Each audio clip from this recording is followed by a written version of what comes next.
Assalamualaikum warahmatullahi wabarakatuh. Para mahasiswa yang berbahagia, mari kita lanjutkan bahasan kita dari bahasan sebelumnya, yaitu tentang konsep dasar metode penelitian. Pada video sebelumnya sudah dijelaskan tentang pengertian penelitian dan juga berbagai metode untuk menguji kebenaran ilmiah. Maka pada bahasan berikutnya kita akan mendiskusikan tentang 3 poin, yaitu pengertian metode penelitian, pengertian metodologi penelitian pendidikan, dan tujuan serta kegunaan penelitian. Berangkat dari pengertian penelitian sebagaimana yang sudah dijelaskan pada bahasan di video sebelumnya, secara singkat kita dapat mengatakan yang dimaksud dengan metode penelitian adalah cara ilmiah untuk mendapatkan data dengan tujuan dan kegunaan tertentu. Berdasarkan definisi ini, kita bisa mengidentifikasi adanya 4 komponen metode penelitian. Komponen pertama adalah cara ilmiah, komponen kedua data, komponen ketiga tujuan, dan komponen keempat adalah kegunaan. Cara ilmiah. Cara ilmiah itu merupakan kegiatan penelitian yang didasarkan pada prinsip-prinsip ilmiah. Pada bahasan sebelumnya sudah kita jelaskan juga, prinsip-prinsip ilmiah itu ada 3 hal, yaitu rasional, kemudian yang kedua empiris, yang ketiga sistematis. Rasional itu artinya dilakukan dengan cara yang masuk akal sehingga terjangkau oleh penalaran manusia. Masuk akal artinya bisa diterima oleh akal. Kenapa kok bisa diterima oleh akal? Karena sesuatu itu sesuai dengan hukum alam, itu yang disebut dengan rasional. Contoh, ketika kita memegang satu benda, kemudian kita lepaskan, maka dia akan jatuh ke bawah. Itu adalah bersifat rasional. Mengapa? Karena itu sesuai dengan hukum alam atau biasa disebut dengan sunatullah. Hukum alam mengatakan bahwa setiap benda ketika dilepas atau dilempar ke atas akan jatuh ke bawah karena tertarik oleh gaya gravitasi bumi. Itu sesuatu yang rasional. Nah, sesuatu yang tidak sesuai dengan hukum alam itu sering disebut dengan irrasional. Ciri yang kedua, prinsip-prinsip yang kedua dari cara ilmiah adalah empiris. Empiris itu artinya dapat diamati indera manusia, sehingga orang lain dapat mengamati dan mengetahui cara yang digunakan. Ini empiris secara atau menurut epistemologi barat. Tetapi sebenarnya dalam epistemologi Islam, empiris itu bisa juga tidak sebatas ini, tetapi melampaui ini, yang disebut dengan empiris transendental. Artinya pengalaman-pengalaman transendental itu juga masuk kategori yang sifatnya ilmiah. Misalnya seorang sufi kemudian menuliskan atau dituliskan pengalaman-pengalaman batinnya, meskipun itu tidak bisa diamati oleh indera manusia, tetapi dalam konteks epistemologi Islam itu adalah masuk kategori ilmiah. Kemudian yang ketiga adalah sistematis, artinya proses yang digunakan itu menggunakan langkah-langkah yang logis. Dikatakan logis itu ketika sebuah penelitian itu dimulai dari perumusan masalah, kemudian mengumpulkan data, mengolah, menganalisis data, dan diakhiri dengan membuat sebuah kesimpulan. Itu langkah-langkah yang sistematis, langkah-langkah yang logis. Kemudian yang kedua adalah komponen penelitian itu ada data. Nah, data penelitian itu ada 3 kriteria, yaitu harus valid, harus reliable, dan harus objektif.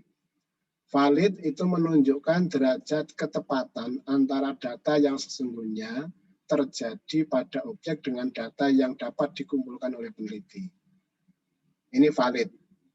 Misalnya peneliti melaporkan korban tsunami 9.000 orang.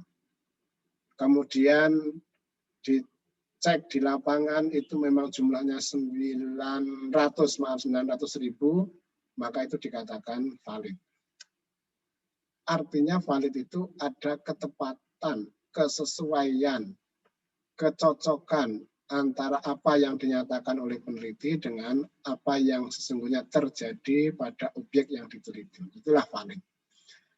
Yang kedua kriterianya reliable. Reliable itu menunjukkan derajat konsistensi data dalam interval waktu tertentu.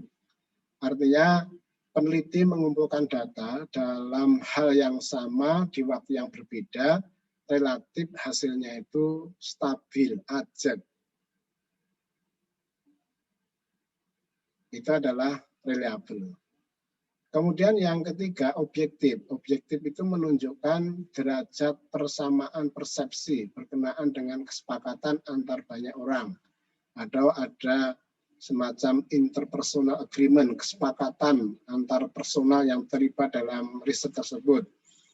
Misalnya peneliti melakukan wawancara kepada tokoh A, kemudian hasilnya di cross check dengan pihak lain, dengan tokoh B atau masyarakat yang lain, dan hasilnya itu kok ada kesamaan, sehingga seakan-akan memang ada kesepakatan antar personal tersebut, ini dikatakan objektif.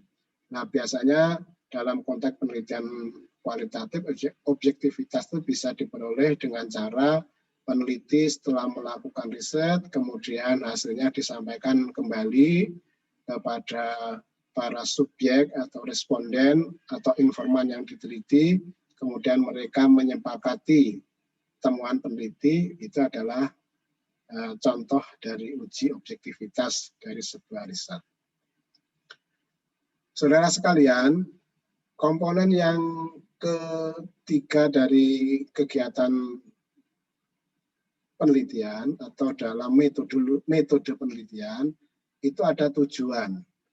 Jadi penelitian itu punya tujuan yang ingin dicapai. Apa tujuan penelitian? Tujuan penelitian itu bisa bersifat penemuan. Penemuan itu maksudnya data yang diperoleh dari penelitian itu adalah data yang betul-betul baru, yang sebelumnya belum pernah diketahui. Meskipun baru ini juga kadang bersifat relatif. Kadang baru bagi orang tertentu, tetapi tidak baru bagi yang lain. Kemudian yang kedua, tujuan penelitian itu untuk pembuktian. Artinya data yang diperoleh dari penelitian itu digunakan untuk membuktikan ketika ada keraguan terhadap informasi atau teori tertentu. Ini biasanya penelitian-penelitian yang sifatnya kuantitatif itu lebih diarahkan untuk tujuan pembuktian, untuk verifikasi. Kalau yang kualitatif itu lebih diarahkan untuk penemuan. Kemudian yang ketiga, tujuan pengembangan, yaitu untuk memperdalam, memperluas pengetahuan yang telah ada. Misalnya penelitian tentang metode efektif dalam membaca Al-Quran, belajar membaca Al-Quran. Ada metode Al-Baghdadi, ada metode Qiraati, kemudian ada metode Iqra. Nah, misalnya metode Iqra itu adalah merupakan contoh hasil riset pengembangan dari metode-metode belajar membaca Al-Quran yang ada sebelumnya. Kemudian komponen yang keempat adalah ada manfaat atau kegunaan dari kegiatan penelitian. Nah, kegiatan penelitian itu memiliki setidaknya 3 manfaat. Yang pertama adalah untuk memahami masalah. Memahami masalah itu maksudnya ya sekedar memperjelas suatu masalah atau informasi yang tadinya tidak diketahui akhirnya jadi tahu. Mengapa di Indonesia kok fenomena korupsi itu masih cukup tinggi? Nah, ini kalau diarahkan untuk penelitiannya seperti itu adalah sifatnya untuk memahami masalah. Mengapa kok korupsi itu masih begitu tinggi di Indonesia, atau kualitas pendidikan di Indonesia itu secara umum masih kalah dengan negara-negara tetangga Malaysia, Singapura. Nah, mengapa kok mutu pendidikan di Indonesia itu masih rendah? Penelitian yang diarahkan untuk tujuan seperti itu sifatnya ini adalah untuk memahami masalah yang terjadi di masyarakat. Yang kedua, kegunaan atau manfaat penelitian itu diarahkan untuk memecahkan masalah. Kalau yang pertama tadi sekedar untuk memperjelas mengapa suatu masalah itu terjadi. Nah, yang kedua ini sifatnya diarahkan untuk meminimalisir atau bahkan menghilangkan masalah tersebut. Misalnya tadi mutu pendidikan masih rendah, masalahnya apa? Kemudian riset yang kedua ini manfaatnya sudah lebih maju daripada yang pertama tadi, yaitu untuk meminimalisir hal-hal yang menjadi sebab mutu pendidikan itu masih rendah. Kemudian yang ketiga, kegunaan penelitian itu diarahkan untuk mengantisipasi masalah, yakni mengupayakan agar suatu masalah itu tidak terjadi lagi di masa yang akan datang. Jadi sifatnya itu sudah ke masa depan. Misalnya kasus di Yogyakarta masih banyak kasus-kasus kenakalan yang dilakukan oleh para remaja yang masuk kelompok yang disebut dengan klitih itu. Ini kalau seorang peneliti melakukan riset yang tujuannya yang ketiga ini, kegunaan yang ketiga ini adalah berupaya agar ke depan masalah kenakalan remaja ini tidak terjadi lagi di DIY. Ini namanya mengantisipasi masalah. Saudara sekalian yang berbahagia, berikutnya adalah dari uraian di atas kita bisa membuat sebuah kesimpulan apa yang dimaksud dengan metode penelitian dengan mempertimbangkan komponen-komponen pokok dari metode penelitian yang tadi ada 4 itu ya, yaitu cara ilmiah, data, tujuan, dan kegunaan. Maka rumusan kesimpulan dari pengertian metode penelitian adalah cara ilmiah untuk mendapatkan data yang valid dengan tujuan dapat ditemukan, dibuktikan, dan dikembangkan suatu pengetahuan tertentu sehingga pada gilirannya dapat digunakan untuk memahami, memecahkan, dan mengatasi suatu masalah. Ini kesimpulan dari metode pengertian dari metode penelitian. Nah, ketika kita kaitkan dengan bidang pendidikan, yaitu menjadi metode penelitian pendidikan, dapat kita rumuskan definisi dari metode penelitian pendidikan adalah cara ilmiah untuk mendapatkan data yang valid dengan tujuan dapat ditemukan, dibuktikan, dan dikembangkan suatu pengetahuan tertentu sehingga pada gilirannya dapat digunakan untuk memahami, memecahkan dan mengantisipasi suatu masalah dalam bidang pendidikan. Jadi ini hanya terkait dengan bidangnya saja. Kalau definisi secara umum, antara metode penelitian pendidikan dengan metode penelitian yang lain hampir sama atau sama. Terakhir adalah apa pengertian dari metodologi penelitian pendidikan. Berangkat dari kata dasar metodologi, itu berarti metode dan logi, logos. Logi atau logos itu adalah ilmu, sehingga berangkat dari situ kita dapat merumuskan secara singkat definisi atau pengertian metodologi penelitian pendidikan adalah suatu ilmu yang mempelajari dan atau mengkaji tentang cara-cara dan prosedur melakukan penelitian dalam bidang pendidikan. Demikian bahasan kita pada kali ini, mudah-mudahan dapat dipahami dengan baik. Jika ada hal-hal yang kurang jelas, bisa ditanyakan lewat media grup kita.